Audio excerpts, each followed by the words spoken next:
లోపల ఉన్న వారిని లోపలికి బయట ఉన్న వారిని లోపలికి వెళ్ళకుండా ఇప్పటికే మొత్తం భారీ భద్రత ఏర్పాటు చేసి ఓన్లీ సిఆర్పిఎఫ్కి సంబంధించిన ఎవరైతే బలగాలు ఉంటారో వాళ్ళు మాత్రమే ఇక్కడ ఉన్నారు. మొత్తం ఏదైతే ఇంటి దగ్గర ఏదైతే మెయిన్ ఎంట్రన్స్ దగ్గర గేట్ ఉంటుందో అది మొత్తం పూర్తిగా క్లోజ్ చేసి ఓన్లీ ఎవరిని కూడా లోపలికి అలౌ చేయకుండా భారీ పోలీస్ బందోబస్తు ఉన్నాడమా ఓన్లీ ఈడీకి సంబంధించిన టీం ఏదైతే ఉంటుందో వాళ్ళు మాత్రమే లోపల ఉన్నారు. ఇప్పటికే కుటుంబీకులతో పాటు ఈడీ టీం మాత్రమే లోపల ఉంది.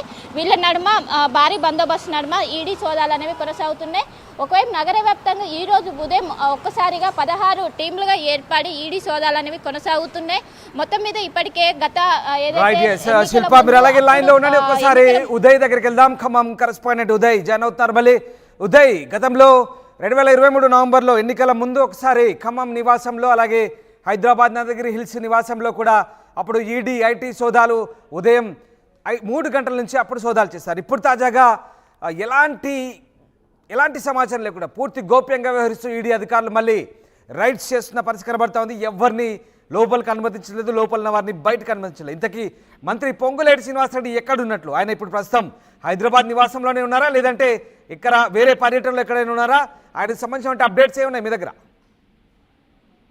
ఇప్పటి వరకు మంత్రి పొంగులేటి ఎక్కడ ఉన్నారనే అంశంపై ఇంకా క్లారిటీ రావాల్సి ఉంది. ఇప్పటి వరకు ఆయన అనుచరులు కావచ్చు, ఆయన వ్యక్తిగత సహాయకులు ఎవరు కూడా ఫోన్ లిఫ్ట్ చేయనటువంటి సిచ్యువేషన్ అయితే ఉంది. ప్రస్తుతం ఖమ్మంలో అయితే కొంత ప్రశాంతమైనటువంటి వాతావరణమే ఉంది. అక్కడ ఆయన నివాసంలో ఎటువంటి సోదాలు అయితే జరుగుతున్నట్లు మనకైతే స్పష్టమైనటువంటి సమాచారం అందుతుంది. కేవలం హైదరాబాద్ లోని కొన్ని ప్రాంతాల్లో మాత్రం స్పష్టమైనటువంటి సోదాలు ఈడీ దర్యాప్తు అధికారుల బృందం అయితే నిర్వహిస్తున్నట్టు మనకు సమాచారం ఉంది. ఈ రోజు తెల్లవారుజాము నుంచే ఈ రైడ్స్ జరుగుతున్నాయి.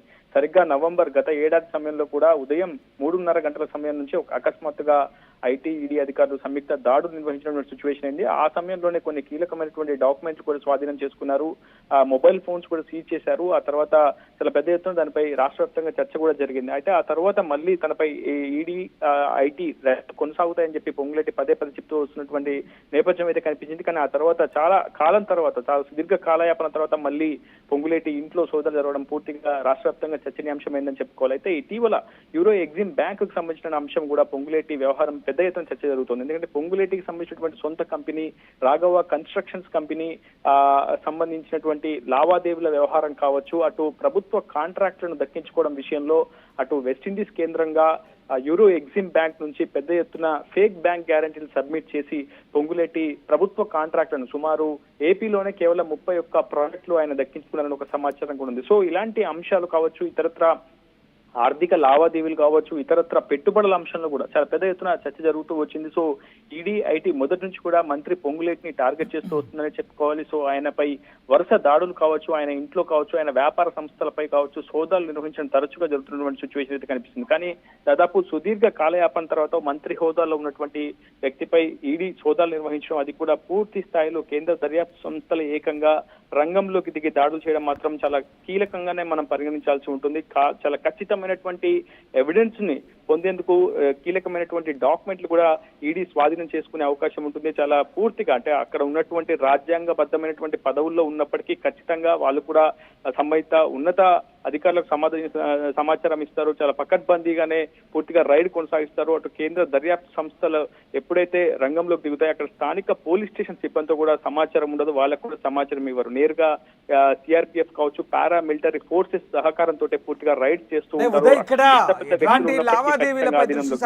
ముఖ్యంగా మంత్రికి సంబంధించిన రాఘవ కన్స్ట్రక్షన్స్ కావచ్చు, అలాగే గతంలో కూడా ఐటీ ఈడీ ఎట్లాంటి ఏమైనా ఎవిడెన్సెస్ అప్పుడు సేకరించగలిగిందా? ఇప్పుడు మరి ఆ ఆధారాలతోనే మళ్ళీ ఇమ్మీడియట్గా అంటే ఇంత గోప్యంగా గుట్టుగా ఈ వ్యవహారం జరుగుతుంది. మనం చూసిన ఆ దృశ్యాలు మంత్రి పొంగులేటి శ్రీనివాసరెడ్డి నివాసం నుంచి ఎక్స్క్లూజివ్గా మనం మాత్రమే ఆ దృశ్యాలను ప్రస్తుతం ప్రేక్షకులతో చూపించగలుగుతున్నాం. పూర్తిగా సిఆర్పిఎఫ్ సాయుధ బలగాలు అక్కడ ఇంట్లో పహారా కాస్తున్నాయి. ఆ దృశ్యాలు మనం ఎక్స్క్లూజివ్గా చూస్తున్నాం.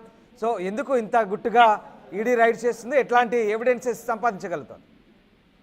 సాధ్యమైనంత వరకు మంత్రి పొంగులేటి కేవలం నిర్మాణ రంగంలోనే చాలా పలుకుబడి ఉన్నటువంటి వ్యక్తిగా మొదటి నుంచి కూడా ప్రాతినిధ్యం వహిస్తూ వచ్చారు. దానికి సంబంధించి గుర్తింపు కూడా పొందుతూ వచ్చారు. ఒక కాంట్రాక్టర్ గానే తన ప్రస్థానం కొనసాగిస్తూ వచ్చారు పొంగులేటి. కానీ అనతి కాలంలోనే ఈ స్థాయి లావాదేవీలు చేసే పరిస్థితి పొంగులేటి ఏ విధంగా వచ్చారు, నిజంగా దాని వెనుకున్నటువంటి మంత్రాంగం ఏంటి, తతంగం ఏంటి, దాదాపు ఇరు తెలుగు రాష్ట్రాల్లో లిక్విడ్ క్యాష్ ఎంత కావాలన్నా దాన్ని అరేంజ్ చేయగలిగే ఒక క్యాపబిలిటీ ఉన్నటువంటి పొలిటికల్ లీడర్ కావచ్చు. కాంట్రాక్టర్ గా పొంగులేటికి చాలా మంచి గుర్తింపు ఉంది, చాలా మంచి నెట్వర్క్ ని ఆయన స్థాపించుకోగలిగాడు ఇరు తెలుగు రాష్ట్రాలు అనేది కూడా ఒక వాదన ఉంది. ఒకవైపు ఆంధ్రప్రదేశ్ లో గత ప్రభుత్వ హయాంలో వైసీపీ హయాంలో అత్యధిక కాంట్రాక్టులు కూడా